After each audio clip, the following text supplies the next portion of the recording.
Right, welcome back to part 2 of the Metroid Prime 2 200% walkthrough. All scans, all items. We have arrived at the Aegon Waste, and we're going to scan our first scan here. Morphology: Aegon Bearer Pod, living storage units of the Luminoth. Hardy desert plant form used to store useful items. Through tough epidermis can be destroyed with weapons. The Aegon Barrowpod is a hardy desert plant form used by the Luminoth to store useful items and supplies. Its tough epidermis can be destroyed with weapons. It gathers trace amounts of moisture from the air and stores it in a number of chambers throughout its body. It can hold and process this moisture for weeks if necessary. So, I guess the Luminoth have been involved in some sort of bioengineering of some kind, whether. And here we have a couple of scans. Morphology: Lumite, photosynthetic flying insectoid. Relatively harmless in shadows, powerful and invisible in the light. The Lumite thrives on light and can render itself invisible to most predators while within it. When out of the light, the creature is relatively harmless, relying on a crudely spat chunk of biomatter to defend itself. Once in the light, it can channel large amounts of solar energy into a deadly blast, and we're going to see that in the light, the Lumite here is going to. Uh, we can see, there it is. Bioscan complete. Target has been dead for 1.1 decacycles. Body has been badly damaged by sandstorms and heat exposure. Judging by the number of blast wounds, the target was dead long before the desert got to it. And here we have another research. Morphology: Sandgrass, indigenous strain of grass adapted to desert climate. Plant requires no moisture to survive, relying exclusively on solar energy for sustenance. Sandgrass scans indicate that the plant requires no moisture to survive. It relies exclusively on solar energy for sustenance, making it well adapted for life in a desert environment. Evidence of extensive mutation present, suggesting radical bioadjustments within the last centicycle. Mutation source is not natural. Plant strain was genetically engineered, possibly by the Luminoth. Yeah, I cannot imagine that there is such a thing as plants that don't require water. But, oh well. So just like with the previous game, Metroid Prime, we get a nice view of Aegon Waste. We have these lightning strikes. Thankfully, I've played this game many, many times and have never once been struck by lightning. So I think it's just for the atmospheric effects. And of course, we're hinted that that's the door we need to go to. If we step into this area, we encounter this creature here. Morphology: Sand Digger. Sand Digger, desert-based tunneling bioform. Extremely well armored. Target exposed eyes to damage this creature. Scans indicate that the Sand Digger has a dual brain nervous system. Both of its heads are capable of attacking, disabling, and digesting prey. It fires globs of acidic digestive fluid at prey to cripple them and begin the digestion process. Its hide is very durable and resistant to weapons fire. Only its exposed eyes can be damaged, so basically, the Sand Digger will have one eye at the front, and then will go the other way. And so you damage one head or one eye. Yikes. I don't normally fight these things. And once you destroy both heads, then it disintegrates. We have a missile door over here, but we're going to ignore it for the moment. Because after all, there's a save station in there. We will visit, we'll visit the room.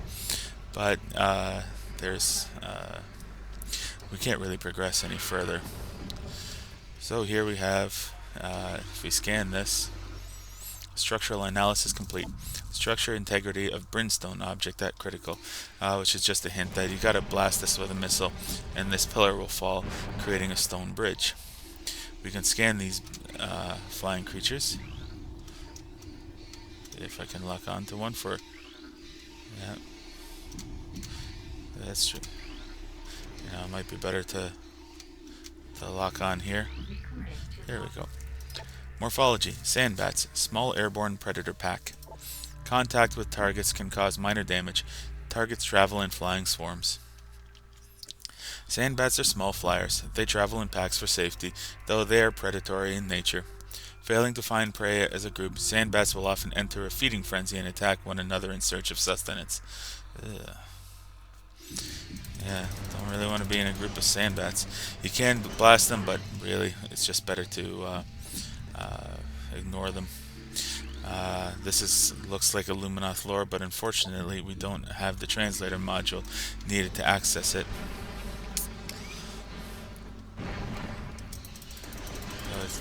Again, it's terribly convenient that these stone platforms are here. Here we have some weird looking stuff and some grating over this door. Unfortunately, we can't destroy the grating, but we'll find ways to access that area later. Oh, before we go, one interesting scan that you might not see. Structural analysis complete. Statue composed of ordinary alloys and stone. Purpose unknown, possibly placed as a warning to travelers. So we have this strange statue there. We'll see what it's all about. Just keep in mind that we will see something like this later on.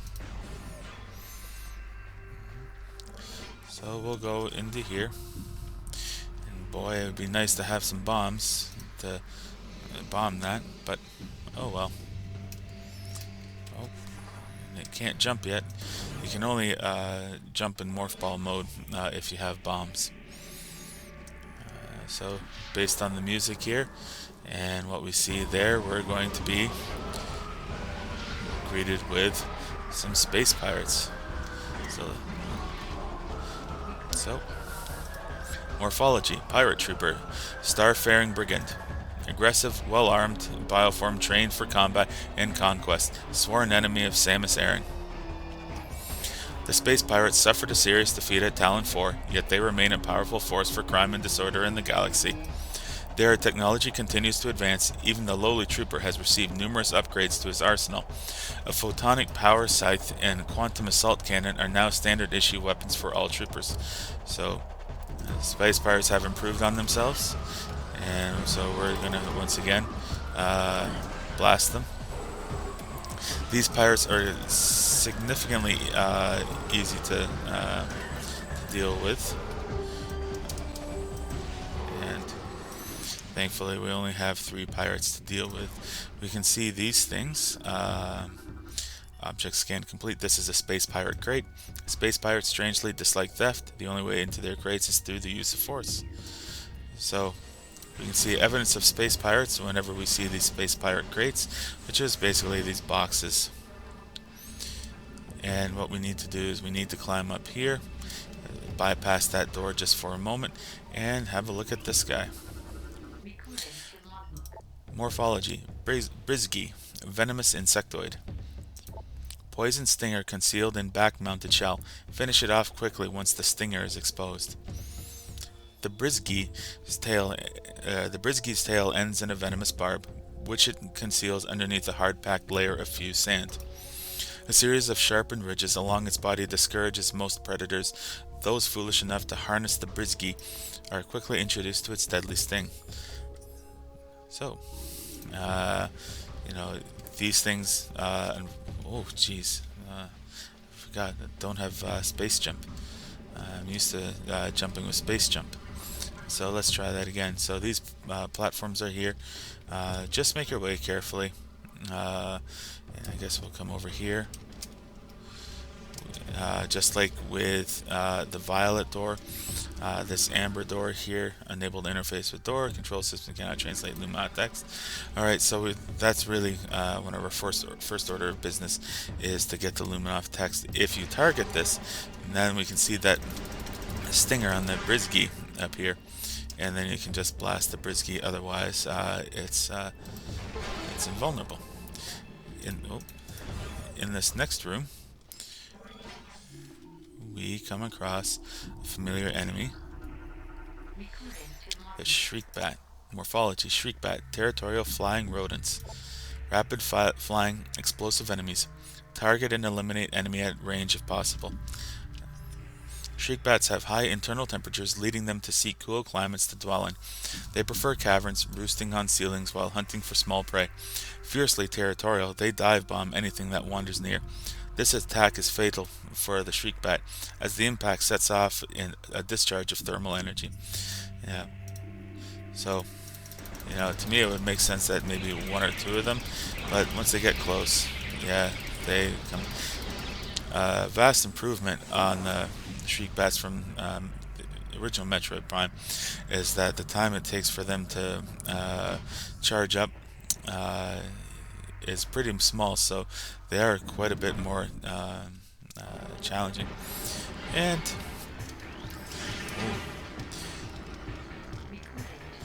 here we have a new creature. Make sure you scan this one because this one won't stick around for very long. Morphology: Alpha Sand Digger, large tunneling bioform, extremely well armored. Target exposed eyes to damage this creature. This appears to be a Sand Digger pack leader, larger and stronger than the normal members of its kind. Target both of its heads to damage it. So basically this is just like the giant version of the Sand Digger that we fought just moments before. And just like when we were fighting the Alpha Splinter, this Sand Digger is going to get possessed by these Ing creatures and becomes not just a Dark Alpha Sand Digger, but a Bomb Guardian. Morphology: Bomb Guardian, bomb dropping Darkling. Enemy is utilizing your Morph Ball Bomb unit. Although its armor is strong, its tail is exposed when moving. Its mouth can be hit when glowing. This Darkling Sand Digger has absorbed the ability to generate Morph Ball bombs. It can throw bombs with considerable accuracy and frequently lays a spread of bombs in its wake. Its head and tail are the only vulnerable spots on its body. Target them when they are vulnerable to neutralize and terminate this enemy. So, again, what we want to do is target the tail there. Find Charge Beam, and then once you target the tail, then you want to target the head. You can only target the tail when it glows purple like that. And we can see that. And when you target the tail, then again it will rear the head up.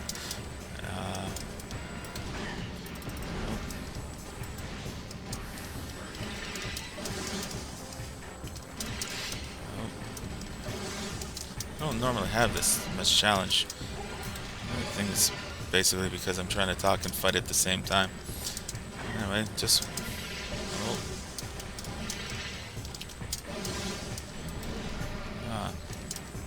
Yeah, you really want to get to the tail.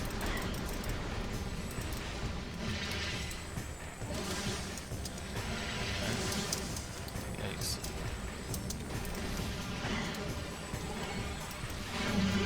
And so once you've dealt enough blows to the Bomb Guardian, it will explode. Some health here. Unlike the previous game, in this game you don't need to scan. The health drops to add them to your research log. And we are given Morph Ball Bomb. A number of your power-ups you'll be acquiring this way, where you have to fight an enemy, in this game categorized as a Sub-Guardian, in order to regain one of your abilities that you started out the game with but lost. So now we have bombs, and what we're going to do is we're going to use these bombs to blow up that glass there and proceed.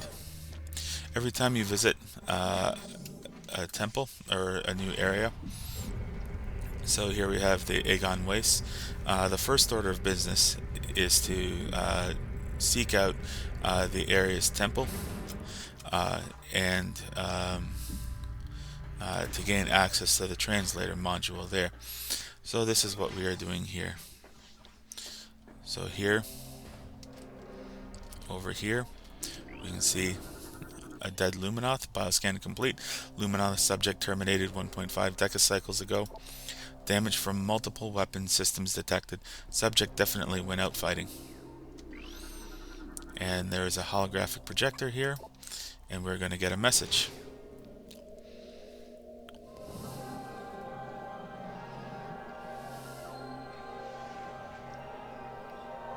Welcome, I am Aisha, a sentinel of the Aegon Temple. This message survives my death as guidance to one who would fight the Ing.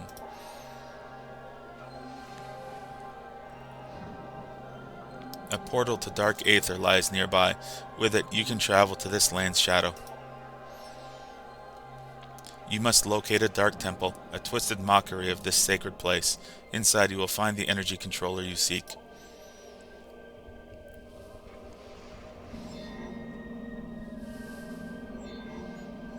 The temple door is held fast by 3 locks. The keys for the locks are hidden throughout the dark land. Your search will be difficult. Even the very air of dark aether is dangerous and can cripple the strongest of warriors.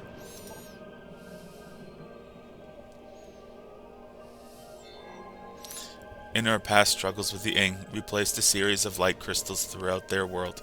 They remain today. These crystals create safe areas that will protect you from the harmful atmosphere of the Dark World.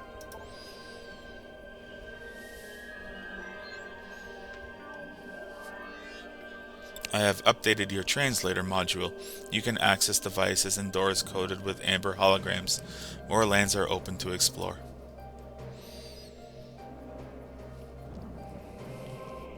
When you have taken the energy from the Dark Temple, return here at once. May the light of Aether serve you well. So, energy fully replenished. So it's kind of interesting that it knew we had an energy transfer module. Presumably the hologram is able to interface and scan your systems to know that you have it. And one of the things that now that we have the Amber Translator module, we can access some of the lore. A new lore entry, Luminoth lore, translated Paradise. Aether was a fertile, aged world with bountiful fields and oceans. The native creatures were gentle compared to other worlds we had encountered. We settled in a mountain region at first, in cliffside dwellings. In time we established settlements in the green forests of Torvus and the fertile plains of Aegon. A great temple was built between our 3 domains, a place of peace and a monument to our accomplishments. It was a time of harmony for our people. And boy, it would have been nice to visit that. Alright, so with the Amber Translator module, we are now able to access firstly that door, but also some of the other areas as well.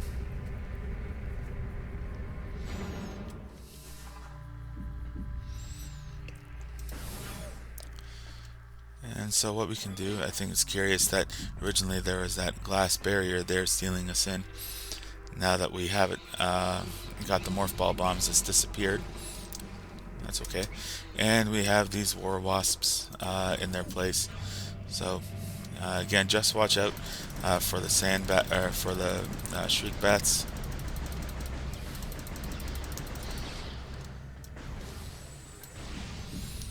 And we'll make our way. I like the bloom effects here.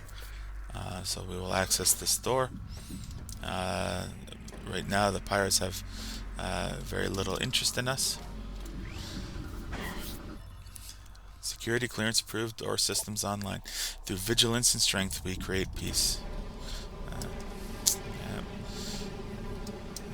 Ever vigilant. So leap over the door and we are greeted to another missile expansion, which is fine. Maximum missiles, so we're up to 15 missiles now. But really what we want is the door we ignored earlier, which is below us. And over here, in this door, this is the path forward. We could have gone here before. No, we actually couldn't have. Because one of the things we needed was the morph ball bombs. We'll see in a minute that we couldn't have gone far without the morph ball bombs. Bioscan complete. Luminous subject terminated 1.9 decacycles ago. Target has a number of wounds caused by small explosions, most likely delivered by a portable rocket or a grenade system.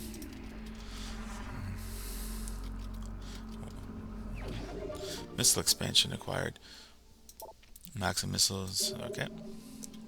So we're up to 20 missiles. Just that ball hologram there will just take you back up that path to go to the other side. And now we can hear the ominous music that we're dealing with some space pirates. So let's just take care of these space pirates. Yep. One charge shot. Let's take care of them. But, uh-oh. I suppose this is not too much of a surprise. I mean, we've seen this kind of possession before.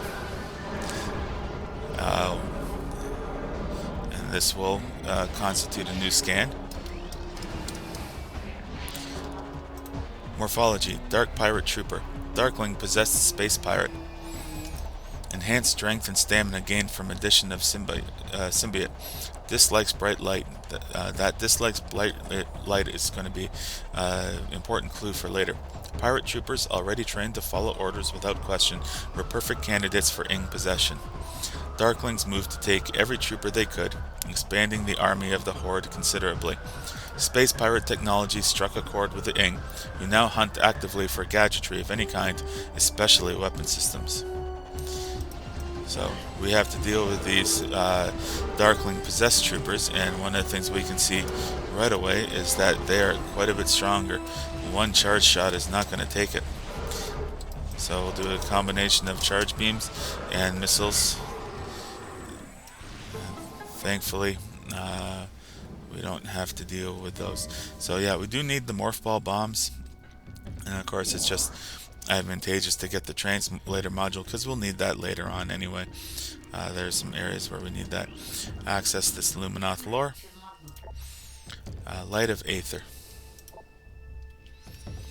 The main energy controller was built in the Great Temple. That's the energy controller where we met Umos. 3 sub-controllers were built in the temples of Torvus, Aegon, and Sanctuary. They collected the energy of Aether, then radiated it all over the world to all who needed it. In time we came to call this precious energy the Light of Aether. It brought an age of peace and prosperity to the Luminoth. So the Luminoth Aether is a pretty fragile world, which also I guess kind of explains how it was shattered into 2 versions of itself when the meteor struck. And the Luminoth embraced the fragility and acted as stewards of the planet. Oh, you know what? No, I did scan the morph ball bomb slot.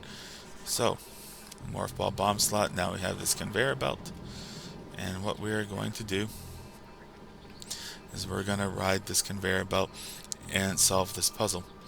The warrior from the Aegon Temple mentioned that there's a portal to access the dark version of it, Dark Aether.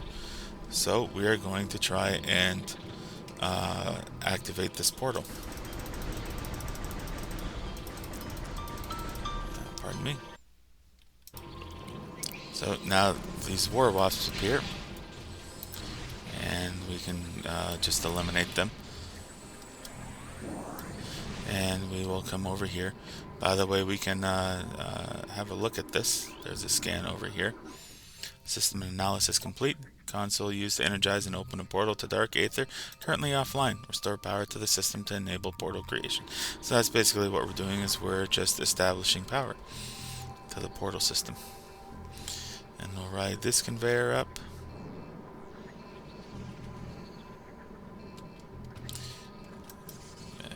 Bomb this blockage. Cause the sand here. And again, cause more war wasps to appear. Yeah. So we can just get rid of these guys. Thankfully, they don't have a hive here, so we don't have to worry about that. Now, before we go over to the third part, we have a creature scan. Morphology: Pillbug, cave-dwelling herbivores. Vulnerable to concussion blasts, use them to stun and damage this enemy. Pillbugs prefer to dwell in dark caverns, though they can exist in lit areas. Navigating with a series of sensitive antennae, they roam through caves in search of moss and fungus. Pillbugs can move rapidly and will ram unwary targets to clear their path as they search for food. A pillbug can be jarred loose from the surface with a concussive blast. Doing so reveals its vulnerable belly. Basically, these are creatures that dwell in morph ball tunnels, and basically the idea is lay a bomb to dislodge them from the morph ball tunnel, and then lay a second bomb to take care of them. And we finally have the third blockage here.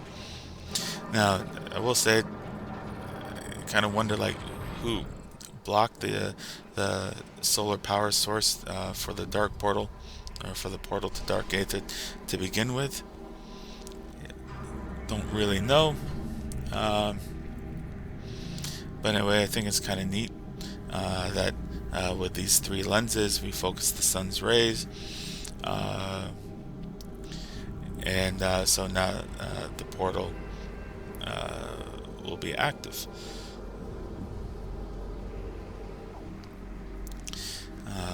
I'm not sure about the exact nature. Oh, by the way, there's this one interesting thing. Object scan complete. Target is in a state of dimensional flux, unable to completely scan bomb slot target. 50% of its component atoms are in another dimension or on the surface of Dark Aether. So there's a bomb slot there. It's kind of, as you can see, it's translucent. We can walk right through it. Anyway, we'll have to figure out a way to restore that. But once we've restored the power there, we can scan console used to energize and open a portal to Dark Aether, currently online. Portal generation system initiated. So we scan that, and we can create a portal to Dark Aether. There are going to be many of these portals. The first time around, when Samus scans that control panel, and we see the portal, this looks really familiar to the dimensional portal we saw when we first encountered that dark Samus, or the creature that looks like Samus, only dark.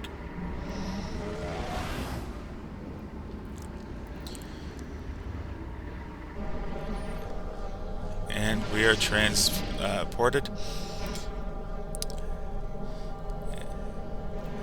Once we've come to the other side, the portal closes. I'm not sure who built the companion portal on this side, but it's certainly nice that there's a companion portal there, that if we need to go back, we can just scan the control there. And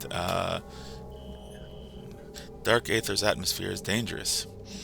And that's true. Going outside this glowing safe zone. So glowing safe zones protect you from Dark Aether's atmosphere. If we go outside, we will start taking damage, and in our current state, we will take damage pretty rapidly. Morphology: Blade Pod. Living storage units of the Ing Horde. These Ing morph their bodies around useful items to protect them. They rely on larger Ing for protection. These Ing morph their bodies around useful items to protect them. They rely on larger Ing for protection, as they have no way of fending off enemies. Damage from all weapons will harm them, but light-based weapons are superior. So the Ing very much dislike light-based weapons. If we ever find one, we should try to use it on the Ing as often as possible. As you can see, entering some safe zones must be shot to function. So, shooting the sparkling energy nearby to energize the safe zone. Well, let's have a look at these crystals here.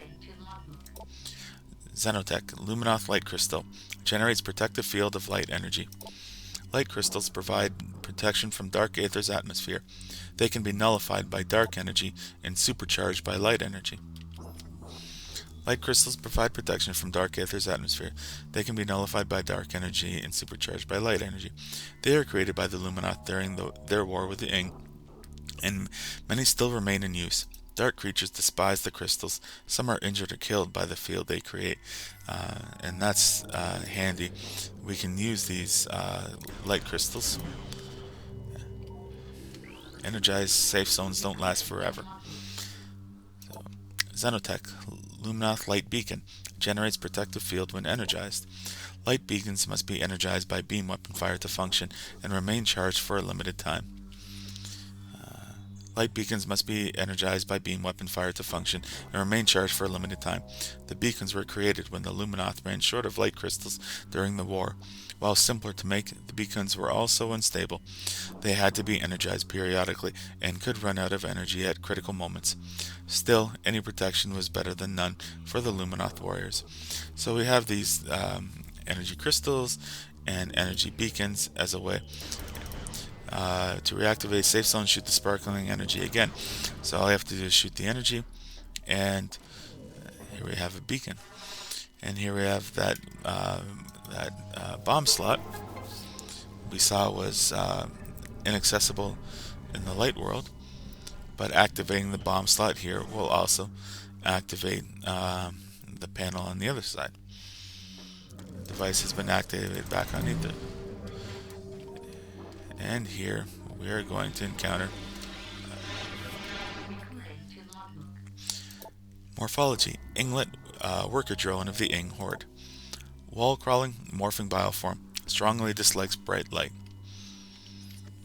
Inglets perform the menial labor of the Horde, but can be pressed into combat role if there is need.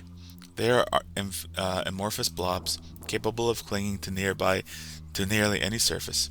Inglets can fire bursts of dark matter in self-defense, though they prefer to avoid battle. They seldom travel alone and can be dangerous in large numbers. As with all Ing, they dislike bright light and will avoid it if possible. So, we can certainly fight the Ing. As far as I can tell, they just keep coming. And as we come in here, we will encounter... Oops, I'm a little bit turned around here. Oh, you blasted Dark Ing. Even when they're amorphous, you can fight them and shoot them. There we go.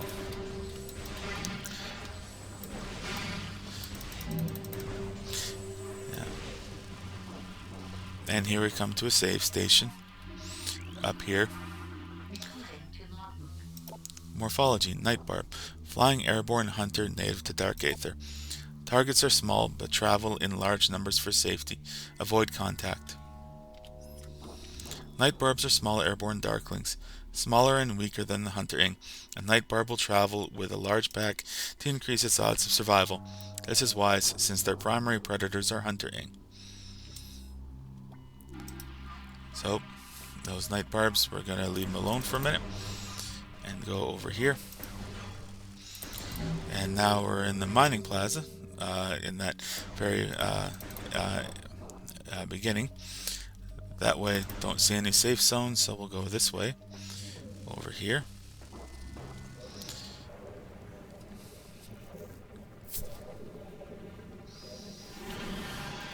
And here we meet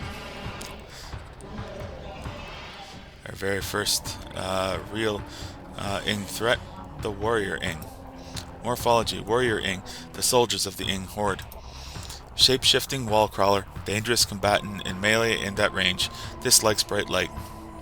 Warrior Ing are challenging foes. They can render themselves into amorphous puddles and move over most terrain, including walls. Warrior Ing can turn their bodies into deadly projectiles sheathed in dark energy. The tips of their legs are razor sharp, making them formidable in melee. Finally, Warrior Ing are capable of channeling trans-dimensional energy and firing it at their enemies. Their only real weakness is bright, pure light, which they hate and fear. Well, if I had any bright, pure light, I would definitely use it on them. You can't target them when they're in this amorphous state, but as soon as they solidify again, make sure you attack them.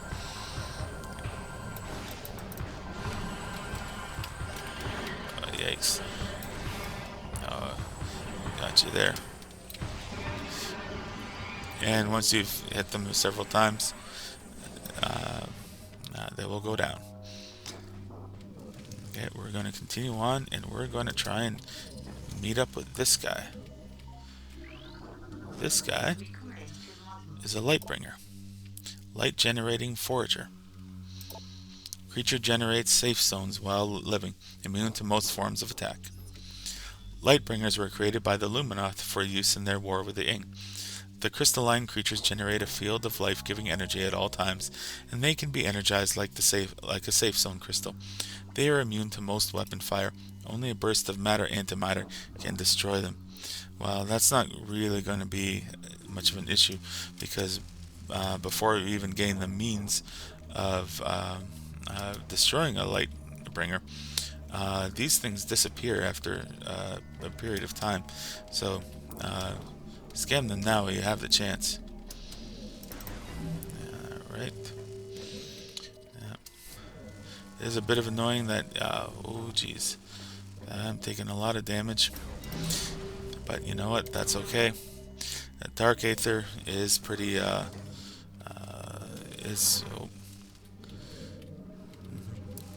is pretty toxic, but thankfully in Dark Aegon there are a number of safe zones. We can see that there's a missile expansion there, but we don't have the items that we need to access it, so we just gotta keep it in the back of your mind. And oh, I'm losing nearly an energy tank on this one. And in here, in what was the mining plaza, we are going to encounter a special kind of Ing. This one's different.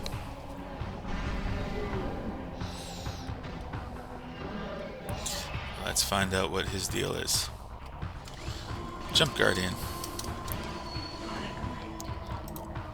Jump Guardian, space jump powered warrior Ing. Powerful metamorph with enhanced jump abilities, able to generate energy shockwaves and force fields. The warrior Ing has absorbed the power of the space jump boots. It can leap incredible distances and heights, and uses this ability to great effect in battle. Target can generate powerful shockwaves of dark energy, and will sheath itself in a potent force field to protect itself. It cannot maintain the shield indefinitely. Concentrate weapon fire on it when the shield is down. So, and what will certainly help too, there's the example of the shield.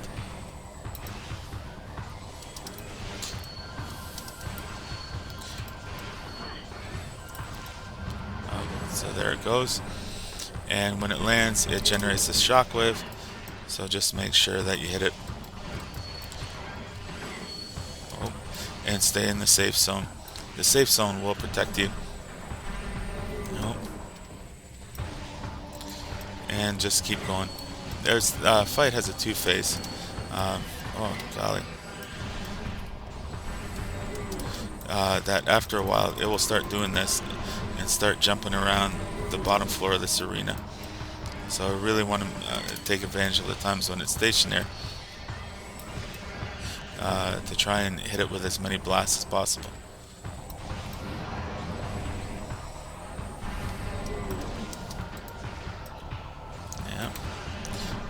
Golly. Yikes, it does move pretty fast. I think that missile missed. But eventually, you defeat the Jump Guardian. Regained 50 health there while fighting it, so that's good. And we'll be presented with one of our lost items.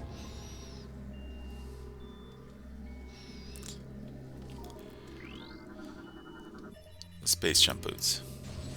But we already knew that.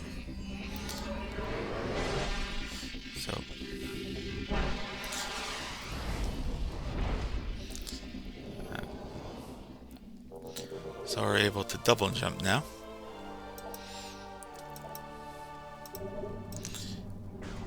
And with that, we are able to proceed to the next major area.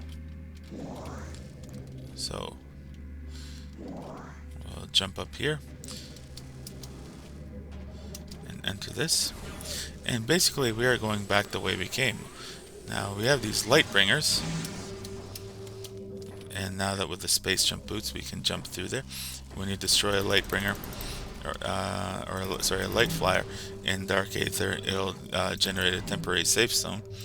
So I want to take advantage of that. And here we are. So we are going to head back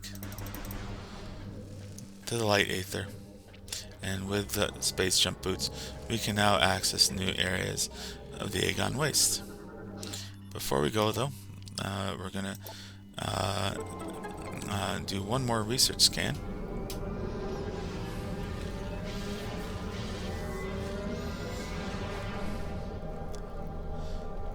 And that's this. This portal is active. Walk into the portal to initiate return transit to Aether. Light portals allow living beings to travel to Aether without being disrupted and scattered throughout the interdimensional void. They are unstable, however, and only remain viable for limited periods of time. Some can be reactivated, while others vanish forever once they are used. So, I think they vanish in the sense that when we use the light portal there, the portal no longer exists by the portal generator. Just there's an automatic shutoff. And now that we've opened a new pathway, we're going to explore it in the next video.